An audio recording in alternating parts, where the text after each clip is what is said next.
ಆ ದೇವ್ರ ಸಂಜೆ ಅಂತೇಳಿ ಆ ದೇವರು ಕೊನೆಗೆ ಎಲ್ಲಾ ದೇವ್ರ ಬೈದ ಮಣ್ಣು ಹಾಕಿ ಒಂದು ನನ್ ಕೆಲಸ ಮಾಡಿಲ್ಲ. ಹಿಂಗಾದ್ರೆ ಹ್ಯಾಂಗ ದೇವ್ರ ದರ್ಶನ ಆಯ್ತದ್ರಿ? ದೇವ್ರ ದರ್ಶನ ಆಗ್ಲಕ್ಕ ದೇವ್ರ ಎಲ್ಲ ಹೇಳಿ ನೀವೇ ದೇವ್ರ ಹೋಗ್ಯಾನ. ಎಲ್ಲಾನೋ ಶಿವ ಎಲ್ಲಾನೋ ಎಲ್ಲ ಬಲ್ಲೋರ ಬಲ್ಲೆ ಹಾನೋ. ಎಲ್ಲಾನ ಶಿವ खुदा खुद में है, अगर ये राज नहीं पहचाने तो तू खड़ा है. ದೇವರಿಲ್ಲ, ತಂದ ಬಿಟ್ಟು ದೇವರಿಲ್ಲ, ಮಣ್ಣು ಬಿಟ್ಟು ಮಡಿಕೆ ಇಲ್ಲ, ಅನ್ನ ಬಿಟ್ಟು ಕುಡಿಕೆ. ದೇವರಿಲ್ಲ ಹನ ಏನ್ ಮಾಡ್ಬೇಕಪ್ಪ ಅಂದ್ರೆ ದೇವರಿಗೆ ಸ್ವಚ್ಛ ಮನಸ್ಸು. ಅದಕ್ಕೆ ಮಾಡ್ಯಾವ ನೋಡ್ರಿ, ಮನ ಶುದ್ಧವಿಲ್ಲದವರಲ್ಲಿ ಮಜ್ಜನವನೊಲ್ಲೆಯ ನೀನು. ಮನಸ್ಸಚ್ಚಿರ್ಬೇಕು, ಮನಸ್ಸಚ್ಚಿರ್ಬೇಕು. ಹೆಂಗ್ ಸ್ವಚ್ಛಿರ್ಬೇಕು ಅಂದ್ರೆ ಗಾಳಿ ಬೀಸದ ಜಲದಂತೆ. ಗಾಳಿ ಬೀಸದ ನೀರೇನಾಯ್ತವ್ರಿ? ನಿಮ್ ಗೊತ್ತಿಲ್ಲ? ಗಾಳಿ ಬೀಸದ ನೀರೇನಾಯ್ತಾವ? ಆಯ್ತವಿಲ್ಲ? ಮುಖ ಕಾಣಿಸ್ತದ? ಹಾಗ ಮನಸ್ಸು ಹಲ್ಚಲ್ ಹಲ್ಚಲ್ ಚಂಚಲ್ ಚಂಚಲ್ ಚಂಚಲ್ ಸ್ವಾರ್ಥ ಸ್ವಹಿತಾಸಕ್ತಿ ಕೆಟ್ಟ ಬುದ್ಧಿ ಮನಸ್ಸಿತ್ತಂದ್ರ ದೇವ್ರ ಹೆಂಗ್ ಸಿಗ್ತಾನ್ರಿ? ಒಬ್ಬ ಅಂತನ್ರಿ, ಒಬ್ಬ ಕವಿ ಹೇಳ್ತಾನ, ಉರ್ದು ಕವಿ ಹೇಳ್ತಾನ, ಅಲ್ಲ ಶಾವಳೆ. ಒಬ್ಬ ಉರ್ದು सूफी कवि बोलते हैं ये नाम तंद्र, मैं अजमेर गया वहां पर भगवान नहीं मिले, मैं मक्का को आया वहां पर भी नहीं मिले, मैं जेरूसलम गया वहां पर भी नहीं गया, वापस घर में आया देखा मुझ में देखा भगवान वही था.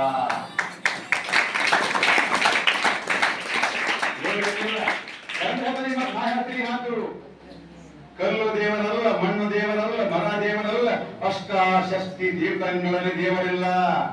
ತನ್ನ ತಾನರಿತು ತಾನಾರನ್ನು ತಿಳಿದೊಡೆ ತಾನೇ ನಾಳೆ ದೇವರು. ನಾಳೆ ದೇವರು ಇವನು ಸರ್ ಹೆಂಗ್ ಹೇಳ್ತೀರಿ ನೀವು? ನಾಳೆ ದೇವ್ರು ಐತೇವ್ರಿ ನಿಮ್ಗೆ ಹೇಳಿ. ಉದಾಹರಣೆ, ಒಂದ್ಸಲ ಮನೆಗೆ ಐತಂತ ಒಂದ್ ಬೆಕ್ಕು ಬಂತಂತ, ಅವೇನ್ ಮಾಡ್ದಂತ ಅಡಿಗೆ ಮಾಡ್ತಾ ಒಂದು ಬಡಲು ಒಂದು ಬೆಕ್ಕಿಗೆ ಬಡಲು ಬೆಕ್ಕಿಗೆ ಸಾರಿ ಒಂದ್ ಇಲಿ ಬಂತಂತ ಮನೆ ಫಸ್ಟ್ ಒಂದ್ ಇಲಿ ಬಂತಂತ. ಇಲಿ ಏನ್ ಮಾಡ್ತಂತ ಬೆಕ್ ಇಲಿ ಹಿಡಿತಂತ. ಅವಾಗ ಕೆಲವೊಂದ ಇಲಿಗಿ ಫಸ್ಟ್ ಇಲಿ ಗೌರ್ಮೆಂಟ್ ನೈವೇದ್ಯ ಇತ್ತು ಇಲಿ.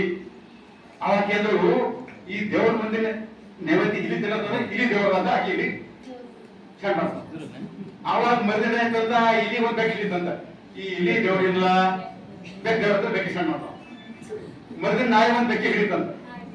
ಬೆಕ್ಕ ದೇವ್ರಿಲ್ಲ, ಯಾವ ದೇವ್ರು? ನಾಯಿ ದೇವ್ರು. ಕೊನೆಗೆ ನಾಯಿಗೆ ಏನ್ ಮಾಡ್ದಂತ? ನಾಯಿಗೆ ಏನ್ ಮಾಡ್ದಂತ? ಗಂಡ ನಾಯಿ ಹೊಡೆದನಂತ. ಅದಕ್ಕೆ ಆಕೆ ಏನ್ ಮಾಡ್ದಂತ? ನಾಯಿ ದೇವರಲ್ಲ, ಗಂಡೆ ದೇವ್ರನ್ನ. ಒಂದಿನ ಗಂಡ ಏನ್ ಮಾಡ್ದಂತ? ಹೆಂಡತಿ ಅವ್ರು ತಪ್ಪು ಮಾಡಿದ್ರೆ ಹೆಂಡತಿ ಹೊಡೆದಂತ. ಹಾಗಾಗಿ ಎಂದಂತ ದೇವ್ರು ನಾನೇ ಇದ್ದ ಅನ್ನುವಂತ ಮಾತನ್ನ ಕೇಳಿದಂತ ದೇವ್ರು ನಮ್ಮಲ್ಲೇ ದೇವರೆಲ್ಲೂ ಹೊರಗಿಲ್ಲ. ಅದಕ್ಕೆ ದೇವ್ರು ಕಾಣಿಸ್ಬೇಕಪ್ಪ ಅಂದ್ರೆ ಮನಸ್ಸು ಹಂಗಾಗ್ಬೇಕು, ಸ್ವಚ್ಛ ಆಗ್ಬೇಕು. ಜೋ ಮನ್ ಜೀತಾ वो जग जीता, जो मन जीता वो जग जीता. ಮನಸ್ಸು ಸ್ವಚ್ಛ ಆಗಬೇಕು, ಮನಸ್ಸು ಸುಂದರ ಆಗಬೇಕು. ಯಾಕಂದ್ರೆ ಮನಸ್ಸು ಕೆಡ್ತು ಜಿಂದಗಣಿ ಕೆಡ್ತು. ಹಂಗ ದಾಲ್ ಬಿಗಡ ತೋ ದಿನ ಬಿಗಡ. ಕರ್ಬಳಿ ಕೆಡ್ತಂದ್ರ ಒಂದಿನ ಹಾಳೈತಿ. ಎಂತ ಪಲ್ಯ ಮಾಡಿದಿ, ಎಂತ ರೊಟ್ಟಿ ಮಾಡಿದಿ, ಒಣ ಉಪ್ಪು ಹಾಕಿದಿ, ಒಣ ಇವತ್ತ ಗಂಡು ಹೊಡಿತೇನ್ರಿ ಬೆಳೆಯಲ್ಲ, ನಮ್ ಕಡೆ ಹೊಡಿತಾರ. दाल बिगड़ा तो दिन बिगड़ा, मौसम बिगड़ा तो साल बिगड़ा. ಒಂದು ವರ್ಷ ಮಳೆ ಕಮ್ಮಿ ಆಯ್ತು, ಒಂದು ವರ್ಷ ಹಾಳಾಯ್ತು. ಅದೇ ಪ್ರಕಾರ ಮನ್ ಬಿಗಡ, ಮನ್ ಬಿಗಡ ತೋ ಭವ ಬಿಗಡ.